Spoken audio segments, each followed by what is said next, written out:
자, 오늘도 하나님의 은혜와 사랑과 평강이 저와 여러분에게 넘치기를 축원합니다. 창세기 13장 14절로 18절을 통해서 하나님이 주시는 비전은 축복입니다 하는 말씀으로 은혜를 나누고자 합니다.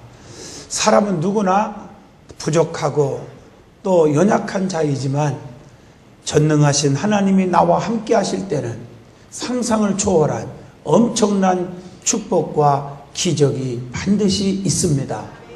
그래서 빌립보 4장 13절에 내게 능력 주시는 자 안에서 내가 모든 것을 다 할 수 있느니라고 말씀하고 계십니다. 요한복음 15장 7절에 주님이 내 안에 계시면 너희는 무엇이든지 구하면 다 이루게 해주신다고, 응답 주신다고 약속하고 계십니다. 또 예수님께서 말씀하는데 마가복음 9장 23절에 할 수 있거든이 무슨 말이냐, 믿는 자들에게는 능치 못함이 없느니라 라고 말씀하고 계십니다. 또 마태복음 19장 26절 보면 예수께서 저희를 보시며 가라사대 사람으로는 할 수 없으나 하나님으로서는 다 할 수 있느니라. 세상에서 고칠 수 없는 병도, 의사가 못 고치는 것도 우리를 만드신 하나님은 고치시는 겁니다. 세상에서 아무리 발버둥 쳐도 문제가 해결할 수 없는 막막한 상황일지라도 세상 생사화복을 주관하시는 하나님이 하실 줄로 믿습니다. 그러므로 우리는 쉽게 포기하거나 낙심할 필요가 없습니다. 전능자가 나와 함께 하시는 줄로 믿습니다. 그러므로 우리는 하나님의 능력을 더 가슴속에 새기고 그분을 의지하고 그분께 맡기고 그리고 살아가시기를 바랍니다. 그렇기 때문에 하나님께서 성도들에게 큰 지금도 축복하기 위해서 비전을 주시고 그 비전을 믿고 순종할 때 반드시 축복의 역사를 체험하게 해주시는 줄로 믿습니다. 요셉을 보세요. 큰 꿈과 비전을 하나님으로부터 받았습니다. 창세기 37장 9절 보면 요셉이 꿈을 꾸는데 그 형제들이 해와 달과 11별이 내게 절하더라. 하나님이 꿈을 줬어요. 비전을 주셨단 말이에요. 그 비전을 요셉은 끝까지 버리지 않았습니다. 그 비전을 하나님이 주신 것으로 가슴속에 믿었고 그 비전을 가지고 순종했기 때문에 어떤 고난도, 어떤 환난도, 어떤 힘든 일도 다 이겨낼 수가 있었습니다. 여러분, 그래서 성경의 데살로니가 교회에 믿음의 역사, 사랑의 수고, 소망의 인내가 있었다고 칭찬합니다. 사랑에는 반드시 수고가 따르고 소망에는 인내가 있습니다. 천국에 소망이 있기에 환난, 핍박이 와도 견디는 줄로 믿습니다. 또 사랑은 분명히 우리가 수고가 따르는 것이 진짜 사랑이니 주님을 사랑합니다. 교회를 사랑합니다. 부모를 사랑합니다. 형제를 사랑합니다. 거기에 따르는 수고가 필요한 줄로 믿습니다. 그러나 믿음에는 반드시 역사가 일어나 믿음만 가지면 기적의 역사가 일어나는 줄로 믿습니다. 바로 요셉이 결국에는 꿈과 비전대로 성취된 것을 우리는 알지 않습니까? 애굽의 총리가 되었고 원수 앞에 상을 베푸는 그런 역사가 눈으로 보게 된 줄로 믿습니다. 전능하신 하나님을 내 가슴속에 확실하게 믿는다면 하나님이 주시는 비전을 간직하고 그리고 그 간직한 비전대로 순종해서 반드시 축복을 누리시기를 주 이름으로 축원합니다. 오늘 본문 말씀을 잘 살펴보시면 아브라함에 관한 이야기입니다. 아브라함과 그의 조카 롯이 함께 행복하게 살다가 가축들이 서로 많아졌어요. 즉 재산이 막 늘어나기 시작하니까 이게 서로 다투게 되는 거예요. 아브라함이 이래서는 의상하겠다, 안 되겠다. 그래서 창세기 13장 9절에 내 앞에 온 땅이 있지 아니하냐, 나를 떠나라. 네가 좌하면 나는 우하고 또 우하면 네가 우하면 나는 좌하리라. 서로 이렇게 떨어져 살자. 이렇게 선택권을 먼저 롯에게 양보해 주었습니다. 그런데 조카 롯은 아닙니다. 먼저 삼촌이 택하십시오. 그거보다 더 좋은 말은 우리 죽어도 같이 죽고 살아도 같이 살아야 하잖아요. 내가 지금까지 누구 은혜로 살았는데 삼촌 은혜 아닙니까? 하고 붙잡았으면 결국에 가서는 소돔과 고모라 성의 비극은 없었지 않겠나 하는 생각도 해봅니다. 그런데 더군다나 헤어지면서도 지 욕심을 차리고 눈에 보이는 아름다운 세계 소돔성을 택했습니다. 욕심을 부렸습니다. 이것이 바로 롯의 실수겠지요. 그런데 우리가 분명히 알 것은 축복이 넘치니까 서로 다투니까 헤어지자고 했을 때 자기 욕심을 차렸던 롯, 욕심을 부리고 소돔성이 있는 것을 택해서 마지막에 비극이 온 것입니다. 결국에 롯은 소돔성과 고모라성 땅이 유황불의 심판을 받게 되었고, 그 가운데 롯의 두 사위는 말씀을 농담으로 여기다가, 말씀을 가볍게 여기다가 소돔과 고모라 땅에서 유황불의 비참한 저주를 받았고, 그리고 롯의 처는 세상의 미련을 버리지 못하고 살짝이면 되겠지 하고 뒤쳐다보지 말라겠는데 불순종하고 살짝 쳐다보다가 그 자리에서 불순종하다가 소금기둥이 되어버리는 비극을 맛보게 되었다는 거 잘 아시고 있습니다. 오늘 이 말씀은 하나님께서 아브라함이 롯과 헤어진 후에 그가 조카 롯에게 많은 것을 희생하면서 하나님의 의를 이루었기 때문에 아브라함에게 하나님은 보상으로 축복해 주신 것에 대한 비전을 보여주셨다는 것, 이게 오늘 본문 창세기 13장 14절로 15절입니다. 너는 눈을 들어 너 있는 곳에서 동서남북을 바라보라. 보이는 땅을 내가 너와 네 자손에게 주리니 영원히 이르게 하리라. 오늘 이렇게 비전을 주신 거예요. 아브라함은 하나님께서 보여주신 비전을 분명히 믿었습니다. 그리고 그 비전을 붙잡고 순종함으로 하나님의 언약하신 축복을 모두 다 받을 수가 있었습니다. 오늘 본문 중심으로 하나님이 주시는 비전은 분명히 축복입니다 하는 제목으로 함께 깊은 은혜를 나누고자 합니다. 제일 먼저 하나님이 주시는 비전을 갖고 순종하여야 축복을 받는다는 말씀입니다. 하나님은 아브라함에게 비전을 주셨습니다. 하나님께서 아브라함에게 비전을 첫 번째 주신 것이 무엇입니까? 고향인 정들은 갈대아 우르에서 떠나라는 거예요. 정에 들은 곳을 떠나라고 하는 말씀이에요. 왜냐하면 그곳은 우상으로 가득 차 있었어요. 하나님이 원치 않는 곳입니다. 떠나라는 거예요. 복 있는 사람은 악인의 길을 쫓지 않습니다. 죄인의 길에 서지 않습니다. 오만한 자리에 앉지 않습니다. 오직 여호와의 율법을 주야로 묵상하는 것인 줄로 믿습니다. 하나님이 기뻐하지 않는 자리는 떠나야 됩니다. 우리가 남이 쑥덕거리고 남을 비판하고 남을 조롱하고 멸시하고 이런 자리는 앉아 있으면 안 됩니다. 하나님은 안 좋은 것을 떠나라는 거예요. 정들었지만 하나님은 과감하게 버리라는 거예요. 우리의 믿음은 버릴 줄 알아야 합니다. 베드로도 주님이 부르실 때에 누가복음 5장 11절 저희가 배들을 육지에 대고 모든 것을 버리고 예수를 쫓으니라. 예수님을 쫓는데 가족들과 모든 그물과 배와 모든 것들을 다 버리고 예수님을 쫓아서 예수님의 수제자가 될 수가 있었습니다. 창세기 12장 1절 보면 아브라함도 어디로 갈지를 알지 못해요. 갈 바를 알지 못하지만 하나님이 떠나라는 거예요. 하나님이 지시한 곳으로 가라는 거예요.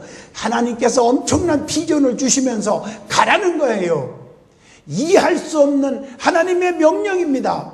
오늘 그러나 성경을 잘 보시면 이해할 수 없는 하나님의 명령이라도 순종할 때 반드시 기적이 일어났습니다. 오병이어의 기적도 요한복음 6장 1절로 14절, 또 물이 변하여 포도주가 되게 한 기적 요한복음 2장 1절로 12절, 모두 다 비춰보면 이해할 수 없는 하나님의 명령입니다. 그러나 그 명령대로 순종했을 때 물이 변하여 포도주가 되었습니다. 믿음으로 떼어줘라. 세상에 5,000명 이상이 많이 앉아있는데 혼자 먹어도 현찬한 도시락 하나를 띄워주라고 할 때 믿음으로 순종하고 따랐더니 다 먹이고도 12강주리가 남는 기적이 일어났습니다. 오늘 여러분, 하나님이 저와 여러분에게 무리한 요구를 할 수 있습니다. 인간적인 계산으로 따지면 이해가 안 되지만 순종하면 기적이 일어나는 것입니다. 아브라함도 부르심을 받았을 때에 히브리서 11장 8절에 무조건 순종했어요. 무조건. 그래서 순종이 제사보다 낫다. 사무엘상 15장 22절에 그렇게 말씀하고, 순종하면 구원과 반드시 축복이 따르게 되어 있습니다. 이게 성경의 공식이에요. 하나님께서 아브라함에게 두 번째 주신 비전이 있습니다. 오늘 본문 말씀 창세기 13장 14절입니다. 롯이 아브라함을 떠난 후에 여호와께서 아브라함에게 이르시되 너는 눈을 들어서 너 있는 곳에서 동서남북을 바라보라는 겁니다. 눈을 들어 너 있는 곳에서 바라보라는 것입니다. 눈을 감고 있으면 바라볼 수 없잖아요. 그래서 하나님 말씀을 듣는 자세도 마찬가지예요. 눈을 감고 고개를 숙이면 인간이기 때문에 자자 하는 거랑 똑같아요. 조름마귀야 와라 하는 거랑 똑같은 것입니다. 사람은 다 심리가 똑같아요. 눈을 뜨고 은혜를 사모하고 쳐다보면 은혜를 받는 것처럼 눈을 들어서 내가 바라보라고 하는 동서남북 전체를 바라보라는 거예요. 시야를 넓히라는 거예요. 하나님이 주시는 비전을 보아야 할 줄로 믿습니다. 그게 창세기 13장 14절 아닙니까? 눈을 들어서 너 있는 곳에서 동서남북을 바라보라고 말씀해요. 우리는 눈을 들을 수 있어야 됩니다. 성도의 눈은 항상 하나님을 앙망해야 됩니다. 악의 그물에서 그러면 하나님이 벗어나게 해주신다는 거예요. 시편 25편 15절 보면 내 눈이 항상 여호와를 앙망함은 내 발을 그물에서 벗어나게 하실 것임이니라. 누가 나를 죽이려고, 나를 망하게 하려고, 나를 괴롭히려고 함정을 파놓고 그물을 쳐놓고 별일을 다 만들어 놨어도 하나님을 앙망하고 그분을 바라보는 자는 그 그물에서 벗어나게 해 주신다는 거예요. 제가 옛날에 집회하면서 간증한 것 같은데, 시골에서요, 저 어릴 적부터 정말 새벽기도도 많이 나가고 주일학기 때도 새벽기도도 했어요. 다 한 건 아니지만 그래도 많이 나갔어요. 그리고 주일 예배는 절대 안 빠졌고, 저희 집에서 교회까지 걸어서 40분, 좀 빨리 걸어가면 30분 걸리는 거리였습니다. 그런데 이 목사님이 항상 교회에 무슨 심부름 있고 무슨 뭐 유리창도 닦아야 되고 더러우면, 그러면 꼭 사람들은 말 안 들으니까 내가 착했는지 나보고 닦으라고 그러더라고. 나는 아멘만 했어요. 항상. 이제 믿어주면 안 됩니까? 그걸 닦고서는 1시간 후에 집에 가는데, 세상에 동네 어떤 애가, 교회도 안 다니는 나쁜 애가 말이야, 내가 나오는 그 길목 가운데에다가 웅덩이를 파놓고서는 거기다가 오물을 잔뜩 깔아놓고 지푸라기로 싹 덮어놓은 거야. 나를 골탕 먹이려고, 예수 믿는다고. 근데 오다가 내가 빠졌으면 시원할 텐데 내가 빠진 게 아니고, 오다 보니까 누가 사람 살려! 그래서 가보니까 그거 함정을 파놓은 놈의 아버지가 빠진 거예요. 그 어떻게 되는가 알아봤더니 그 아버지가 그 토끼풀을 뜯고 오다가 나보다 먼저 가는 바람에 빠진 거예요.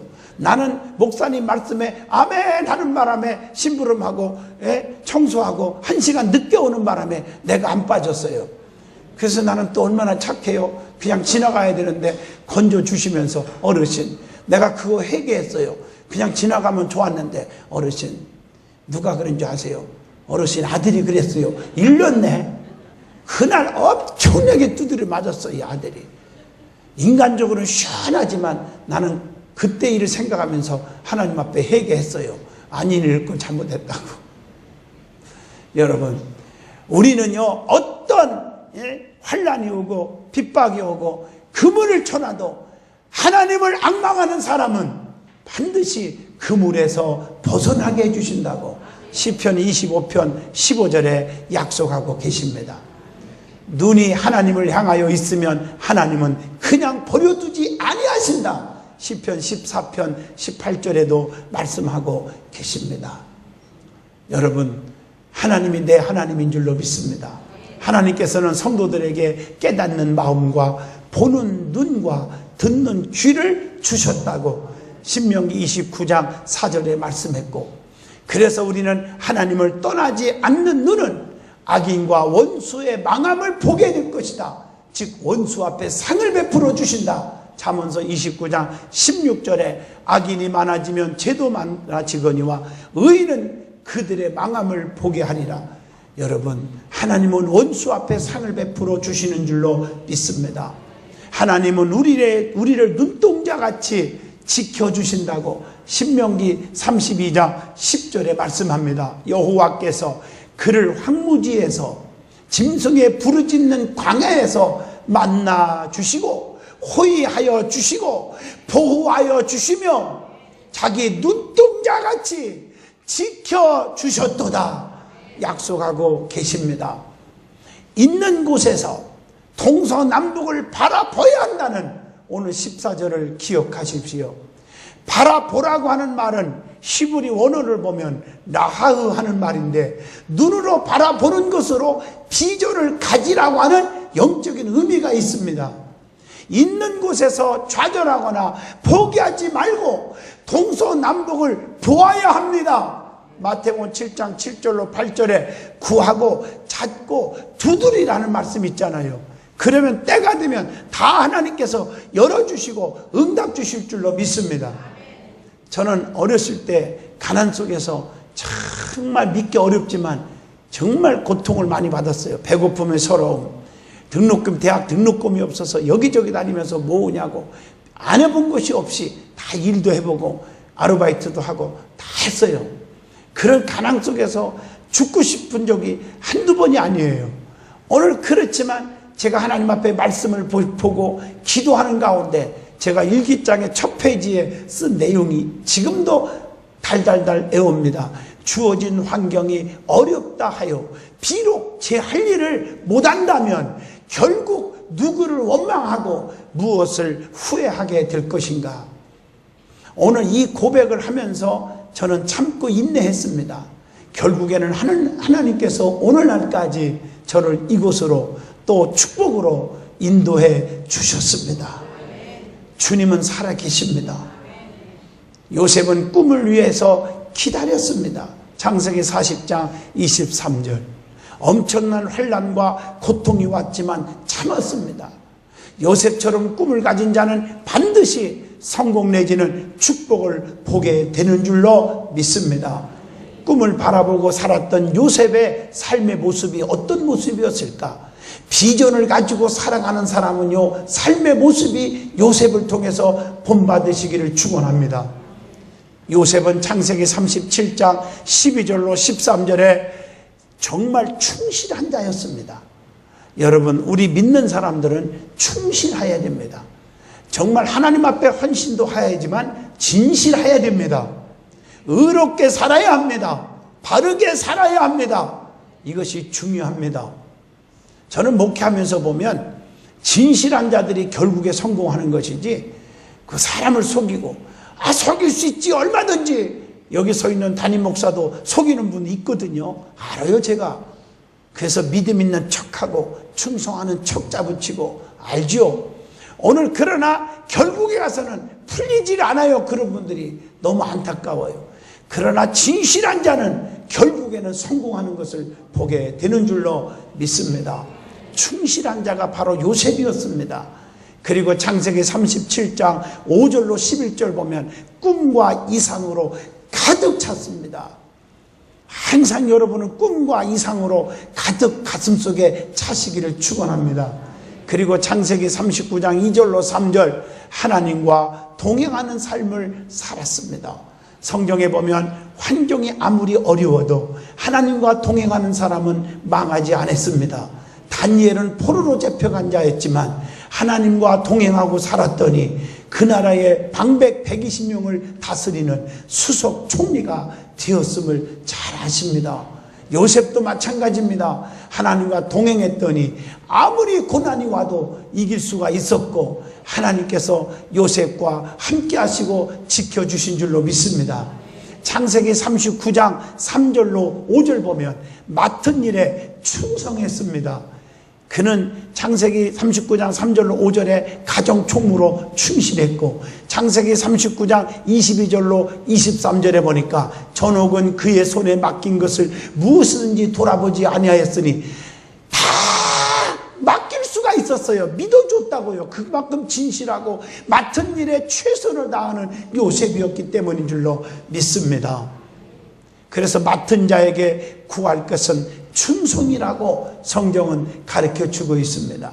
그것뿐입니까? 창세기 39장 12절에 죄악의 유혹이 왔지만 물리치는 그런 믿음의 소유자였습니다. 뿐만 아니라 창세기 39장 1절에 보면 고난을 통한 연단을 다 받아냈습니다. 이길 수가 있었습니다. 그것뿐입니까? 창세기 45장 5절 보면 당신들이 나를 이곳에 팔았으므로 근심하지 마세요. 한탄하지 마세요. 즉 걱정하지 마세요. 염려하지 마세요. 하나님이 생명을 구원하려고 나를 당신들 앞서서 미리 보내셨나이다. 형제에 대한 용서와 배려, 사랑의 삶을 사는 자가 요셉입니다.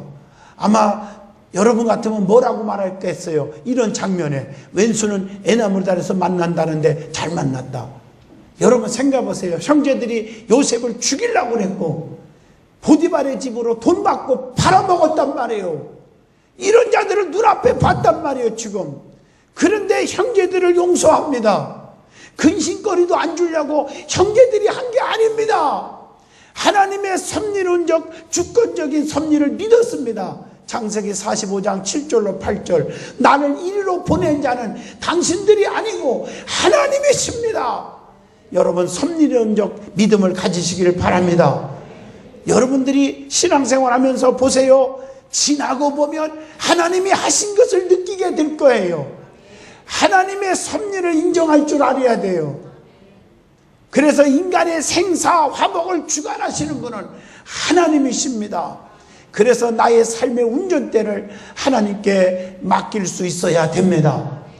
야고보가 창세기 28장에 하나님의 엄청 음성을 듣고 소원하잖아요. 특히 28장 20절로 22절, 하나님이 나와 함께 하시면 이 돌이 하나님이 전해될 것이고 반드시 10분의 1을 하나님께 드리겠으며 하나님이 나의 하나님이 될 것입니다. 나의 삶의 운전대를 하나님께 다 맡기겠습니다. 그 은혜를 받으니까 창세기 29장, 30장, 31장 쭉 보면 처가설이 20년 하는 동안에 그의 입에서 걱정, 근심이 하나도 없었어요. 애삼촌 나반이 장난치고 자기를 괴롭혀도 끄떡하지 않고 하나님은 나와 함께 하십니다. 하나님은 나를 신원하여 주십니다. 하나님은 내 편에 서 계십니다. 확신했고 담대할 수가 있었습니다.